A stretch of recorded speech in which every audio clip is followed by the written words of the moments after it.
British, knowing what was happening in Europe, went to the United States and actually purchased quite a number of these P-40s in all different marks.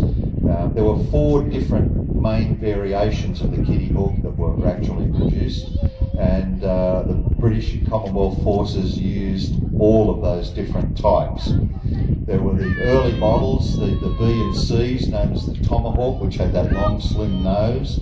Then you had the E models, and this is pretty much like one of those E's. Then you had the F and the L, which were actually powered by a single-stage 2-speed Rolls-Royce Merlin engine.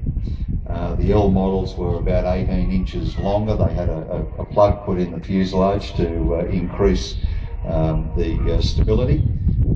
And they were stripped out. The performance of the F model Kittyhawk with the Merlin wasn't all that spectacular because it was quite a heavy aeroplane. With the L model, the lengthened fuselage, they actually stripped out as much, reduced as much weight as they possibly could, and they were known as the Gypsy Rose Lee Kittyhawks because she was a burlesque dancer, and I'll let your imagination go there as to what she did under the centre fuselage.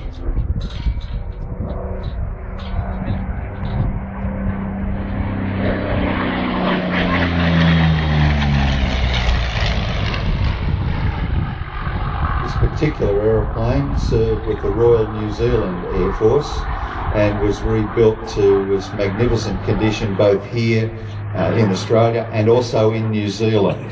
And the Kiwis really have the market basically covered in rebuilding P-40s. There's 2 companies over there that take aircraft from all over the world and rebuild them.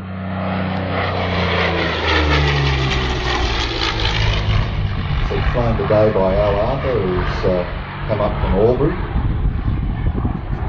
The P-40 formed the backbone of the RAAF and was actually the first fighter aircraft that went into combat, both with the RAAF and over Australia. The 49th Fighter Group came down from the Philippines, and they had their P-40s and they were operating in the defence of Darwin.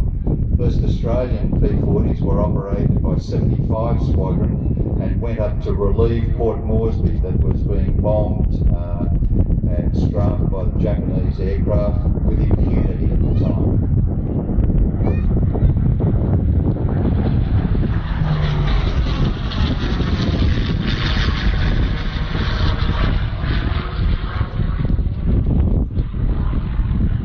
With the shark mouth.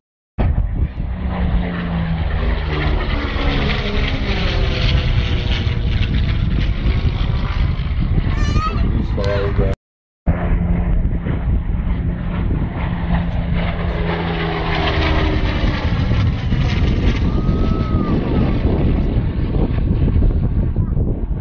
aircraft has an unusual gear retraction mechanism. You can see that the wheels obviously point fore and aft, but during the retraction they turn at 90 degrees and then are retracted backwards up into the wing. It's the same undercarriage that was used for virtually the identical wing on the P-36. Very solid wing. It has about 5 different spars in it, and so you can carry a lot of battle damage and still get the pilot home.